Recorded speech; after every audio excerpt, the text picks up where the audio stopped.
We have been going over the 4 key steps of getting good imaging with your sonar. Today, we'll be finalizing it with step 4. Welcome to Sonar Tech Skills. Join your host, Reagan Lipinski, as he travels the world training police, fire, and military professionals in side-scan sonar.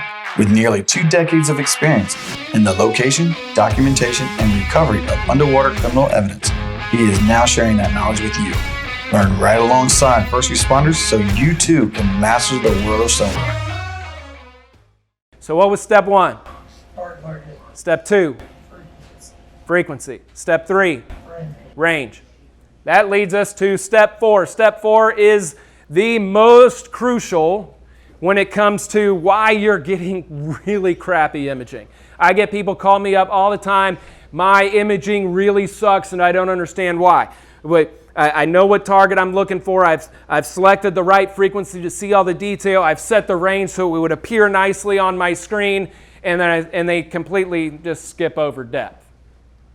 I was like, well, how deep's your sonar? Well, that thing costs $50,000, so we're kind of scared to put it down. I was like, what do you mean you're kind of scared to put it down? It needs to go down. And they're like, well, we're scared to run in the seafloor. If we put a scratch on it, Chief's going to kill us, right? The depth of that transducer is one of the most crucial key factors in getting good imaging. Why? Because it either puts your object in or out of focus, okay? That's how you focus the sonar. And I'm going to demonstrate that really, really easy. Actually, a couple of different ways. First one, everybody's seen and knows who the FBI is, right? Have you seen the movies where they hold their flashlight up and out like this? I used to have a whole little story about the X-Files with Mulder, but young kids today have no idea who I'm talking about. So you got the FBI and they hold their flashlight up and out. And what does that do? Bad guy's going to shoot the flashlight, like bad guys can shoot.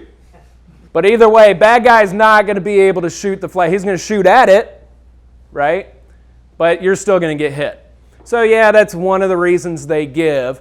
But the main reason that they do is because it silhouettes the body to hide you, right? Cover versus concealment kind of thing. And so you're in silhouette, but where is all of that light going? Downrange, right? The higher and more forward you get that flashlight, the more light you get downrange. Now if we take that same flashlight and I set it at my feet, right? Right there on the ground in front of my feet. What's happening here? On the ground. It's illuminating the ground, right? But how much light's getting downrange? Very little. Okay? Everybody grab your cell phone and turn on the flashlight. Again, for iPhone users, it's going to happen really quickly. For you Android guys, can't help you out. All right, so I want you to hold your cell phone just like this so the flashlight is pointing out. Okay? And at the bottom. Now I want you to hold it above the table about 1.5 feet.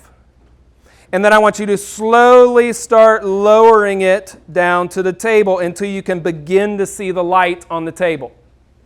Now if you see, you're going to form a line on that table of light versus shadow. The closer you get to the ground, or the closer you get to the table, the more you're illuminating right there in front of the transducer. Transducer being the light bulb. The higher you get, the more you're illuminating out and the less light you're getting on the table. Everybody see that? All right. Go ahead and turn it off. We are trying to illuminate from here all the way out to here. We want to see all of this, okay?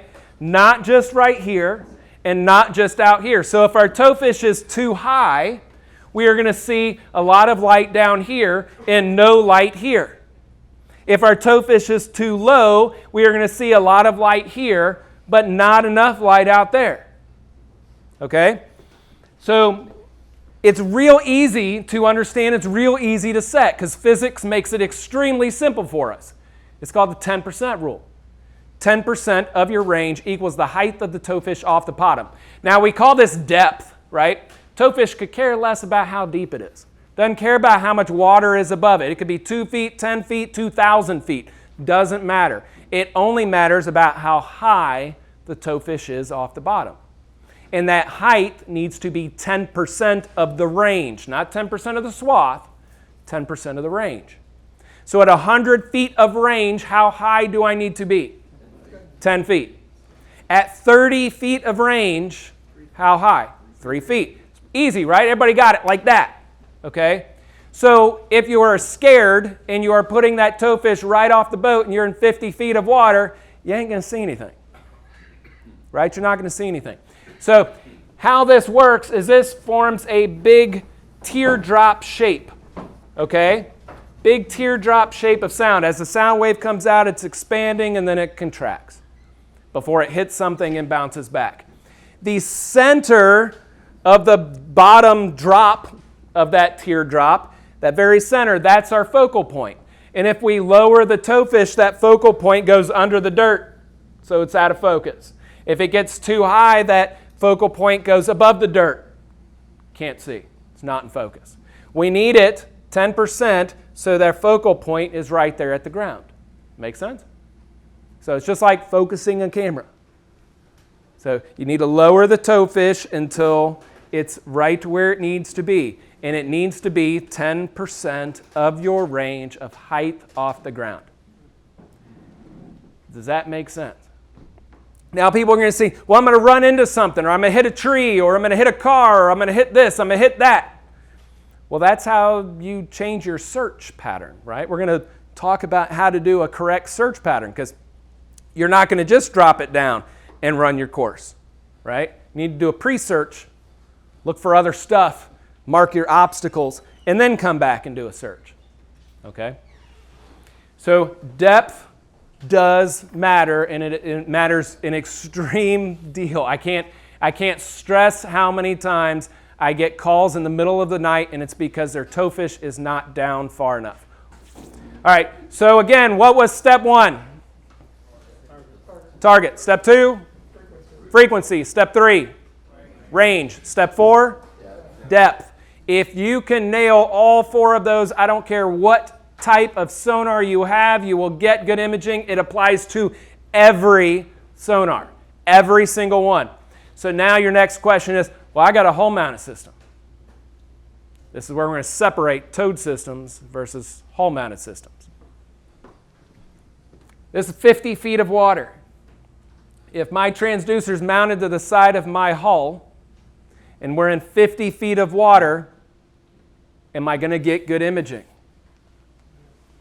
No. Why? The range is too big. So my range needs to be what in 50 feet of water? 500 feet. 500 feet of range. How much swath? 1,000 feet. Looking at a how big of a screen? How big's your body? Non-existent. You can't see it. Okay? So in 10 feet of water, what's your range? 100 feet. 200 feet of swath. You should be able to see your body. Most hull-mounted systems, 20, 25 feet max. You hit 30 feet, you're not seeing a body. I don't care how many people you know that have gone out and said, I got a hull-mounted system and I found this blob and I found this blob. Look at their imaging and you tell me, how the hell did you get a body out of that? So hull-mounted systems, if you have 2 transducers, normally you're looking off to the side, you're going to be stuck in that 20 to 25 foot of depth. But even at 25 feet of depth, you're looking 250 feet. Scan. Easy way to do it. Easy way to do it. Go get a 6-foot cast iron pipe from Lowe's. Throw it in the water at multiple depths. Throw it in the water and scan it with your hull-mounted system. If you can see it, you can see a body. If you get to 35 feet and you throw it in and it's this big, be honest with yourself and say, could I tell if that was a body or not?